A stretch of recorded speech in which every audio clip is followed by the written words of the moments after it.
Hello friends, in this lecture we discuss a construction of Turing machine that implement multiplication function, and this time we are using subroutine or interactive components.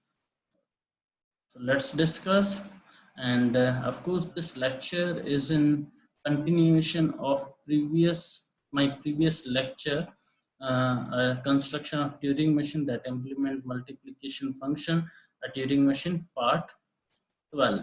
Okay, so just follow that, and after in the continuation of this lecture part 12, and this lecture is in which we discuss how we can achieve this multiplication function by using subroutine or interactive components. Okay, so in this example or in lecture, we we just process this input where this is the m occurrence of 0 and n occurrence of 0. This is the input. Okay, and we get the m into n occurrence of 0. Okay, so we just recall our previous lecture. In a previous lecture we compute this Turing machine. Okay, this Turing machine for the processing of multiplication function.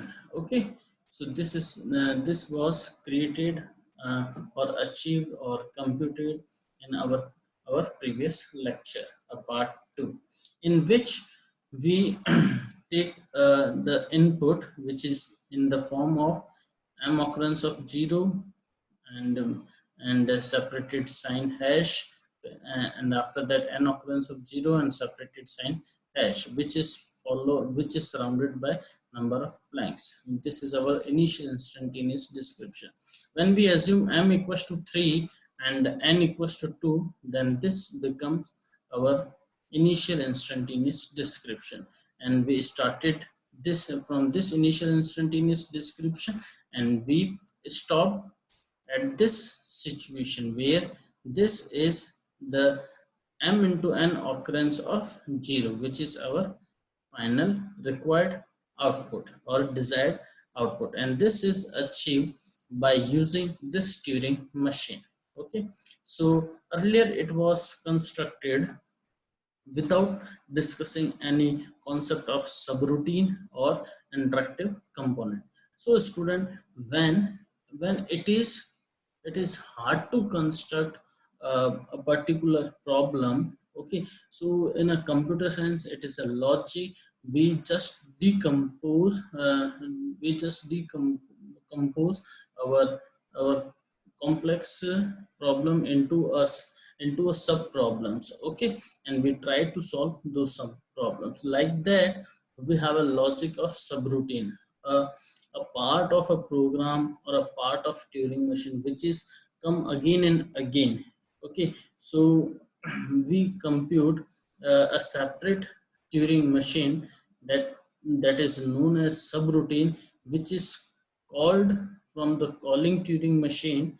Okay, and that is when the subroutine is called, then the subroutine Turing machine process its own functionality and transfer the control from its initial state to a final state, and the final state come again, return its control into the calling Turing machine. Okay, so in this Turing machine, of course we know that this is the part of this. First I clear this slide. Okay, and okay, so we know that this is our a Turing part of Turing machine which is used to copy the multiplier. Okay, so this copy the multiplier for the number of zeros in m occurrence of 0. For this 0, we just copy these two 0. Okay, from the multiplier. Okay, equals to multiplier. For this next 0, we again copy these two 0 from the multiplier as similar to multiplier. For this third 0, again we copy these two 0 from as compared to this multiplier. Okay, so this part of Turing machine is used for copying this multiplier. Okay, so we may say this is our subroutine, which is called for copying the number of zeros. Okay, and this is our main Turing machine. So if we separate this part and make this is a subroutine, and we make the initial state this for this subroutine, and this is the final state for subroutine, then this process can also be using this subroutine, in which we start from this, and after reaching to this state Q2, we call this subroutine. Okay, we calls this subroutine, and this subroutine process its own functionality for which it is designed, and again transfer the control when it is come to the state Q6, and that Q6 is a corresponding state. Q6 transfer its in control in a main Turing machine. Okay, so visually we discuss it how it is happening. So we know that these are the state Q2, Q3, Q4, Q5, and Q6, which is used to copy the number of zeros after the second hash from left to right in the input. Okay, in the input. Okay, so this is may be considered as a subroutine. So this section is treated as a subroutine, which is used to copy the section. Okay, so and the initial state of this subroutine is Q2, and the final state of this subroutine is Q6. This subroutine enters from this state Q2 from the main Turing machine, and it processes its own functionality for which it is designed, and return its control from the state Q6 to the main Turing machine. Okay, so this yellow section indicating the transaction function, and the transaction digraph or a subroutine. Okay, and which may be separated like this. Okay, which may be separated like this. So this is our main Turing machine, which is calling subroutine copy. This is a subroutine copy. This is a subroutine Turing machine which is used for copy, and this is a main Turing machine for multiplication function. From this main Turing machine, when we reach to a state Q2, we call the subroutine.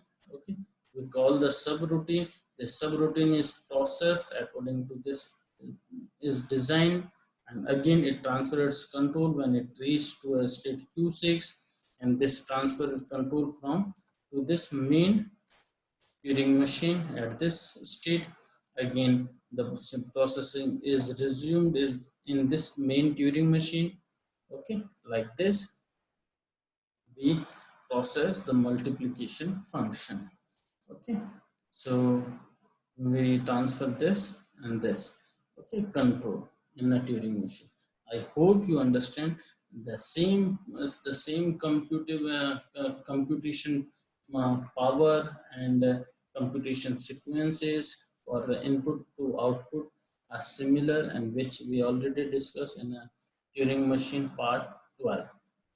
Thank you for watching this video. If you have any doubt, please mail me at this, and the reference for this lecture is LP Mishra, Shudcamp, SIPA, and Peter Lynch. Thank you very much once again.